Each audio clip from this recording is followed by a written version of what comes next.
L'inflation fait baisser le pouvoir d'achat cette année. Pour partir en vacances sereinement, pensez à ces aides financières. Partir en vacances coûte cher. Il faut payer le transport mais aussi l'hébergement et la restauration une fois sur place. Heureusement, il existe des aides financières conçues pour partir en vacances. Petit tour d'horizon. La CAF prend en charge une partie de vos vacances. Aide au logement, allocation de rentrée scolaire, prime de naissance. Mais aussi aide aux vacances famille, AVF.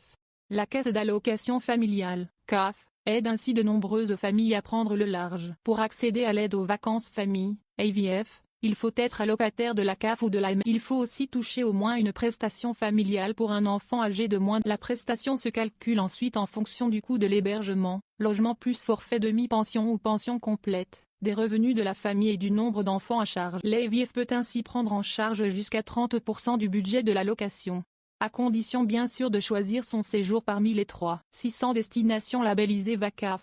Cela concerne les gîtes ruraux, les campings ou les mobil-homes. Seul hic, vous ne pouvez pas annuler votre réservation. En cas d'annulation, vous devrez payer la totalité de votre facture, rappelle en effet la CAF. Les colonies de vacances pour enfants. La CAF verse également une aide spécifique, l'aide aux vacances enfants, avenue, pour les enfants qui partent en colonie. Il doit agir cependant d'un centre agréé VACAF.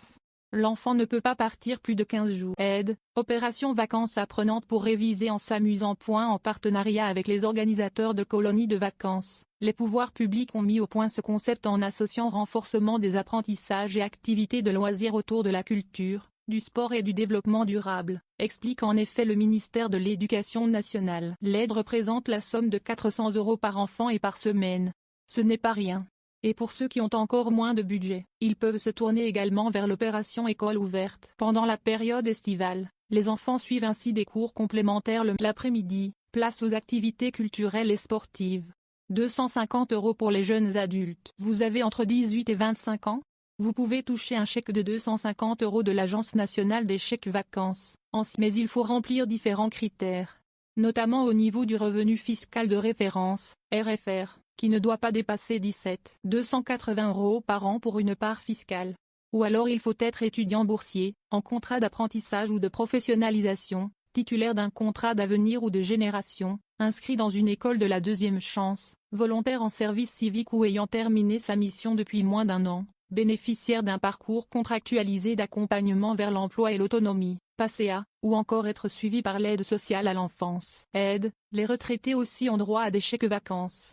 L'Agence nationale des chèques vacances, ANSIVI, a développé le programme Senior en vacances, pour les 60 ans ou plus. Il s'agit de séjours tout compris hors transport, entre 5 ou 8 jours. Par exemple, on peut bénéficier d'un séjour de 8 jours à 430. Ça vaut le coup. Vous êtes ancien fonctionnaire ou contractuel? Les anciens fonctionnaires ou les contractuels ne sont pas en reste.